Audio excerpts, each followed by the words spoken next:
Hello students, welcome to Pathshala. Today we will start with the next chapter of Standard 8 Science, that is reaching the age of adolescence. We all know students that all living beings, including animals and human beings, can reproduce only after a certain time period of their age.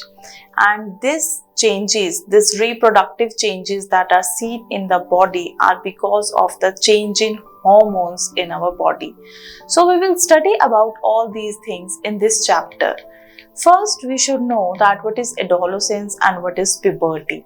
So students, we know that there comes a time period in our life when our body undergo various changes. बहुत सारे changes हमें हमारी body में देखने को मिलते हैं.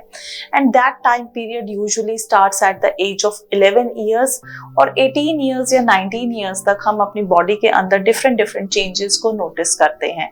So that particular time period is known as adolescence. So adolescence is that period of life, वो period है हमारी life का when changes start taking place in the body. Various changes, for example, increase in height, development of secondary sexual characters, different changes आपकी body में होते हैं, and that time period is known as adolescence.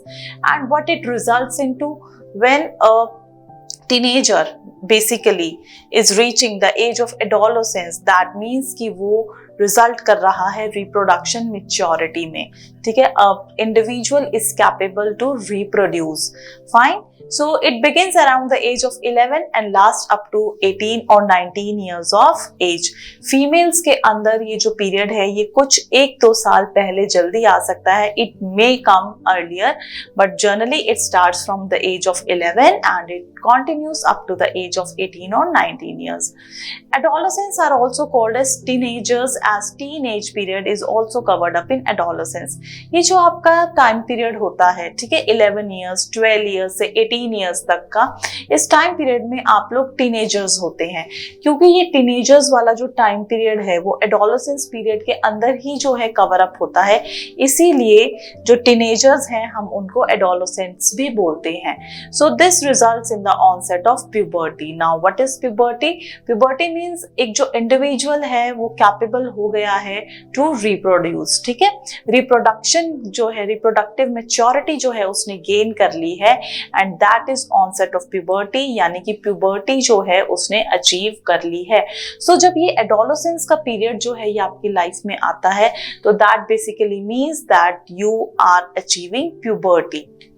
So further, we will study that what is puberty. So puberty is defined as the process of transformation taking place during adolescence period. आपकी body के अंदर ये जो different changes हो रहे हैं, ठीक है, hormonal changes जो आपकी body के अंदर हो रहे हैं, जिसकी वजह से जो person है वो reproduce करने के capable हो जाता है, that particular process is known as puberty. So boys and girls become capable of reproduction. Now we will study that what are the changes that take place in puberty. Puberty में क्या changes होते हैं? First is increase in height. You have seen कि जैसे ही puberty achieve होती है, you can see there is a sudden increase in height. Height जो है वो बढ़ने लग जाती है. It occurs both in case of male and female.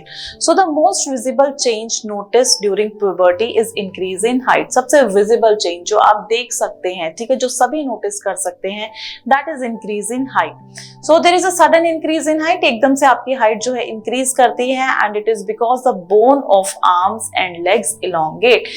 आपकी arms और legs की जो bone है वो elongate यानी कि साइज में लेंथ में इंक्रीज करती हैं. नाउ इट हैपेंस, क्या होता है कि आपकी जरूरी नहीं है कि आपका हर बॉडी पार्ट जो है वो सेम रेट पे यहाँ पे ग्रो करे, ठीक है.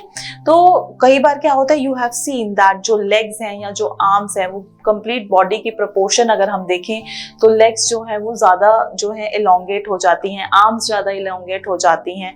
तो विद टाइम पीरियड ये जो है ये नॉर्मल हो जाता है and it is very normal. So there is elongation in the bone of arms and legs. Now height जो होती है students, it is a genetic characteristic. That means height जो है वो depend करती है जीन्स के ऊपर जो आपने अपने पेरेंट्स से इनहेरिट करे हैं. सो दैट मीन्स पेरेंट्स की हाइट पे डिपेंड करती है कि बच्चों की जो हाइट है वो कितनी होगी। So that is a genetic characteristic. Now अब इसके अंदर क्योंकि जेनेटिक कैरेक्टरिस्टिक है और आपकी हाइट जो है वो बढ़नी है, तो इस टाइम पीरियड में एक बहुत इंपॉर्टेंट रोल जो प्ले करती है that is your diet. You have to intake nutritious food. आपको न्यूट्रिशियस फूड जो है वो लेना होता है, that should have a balanced nutrient. सारे न्यूट्रिएंट्स आपकी डाइट में बहुत जरूरी हैं इस duration, so that there could be better development of bones, muscles and other parts of the body.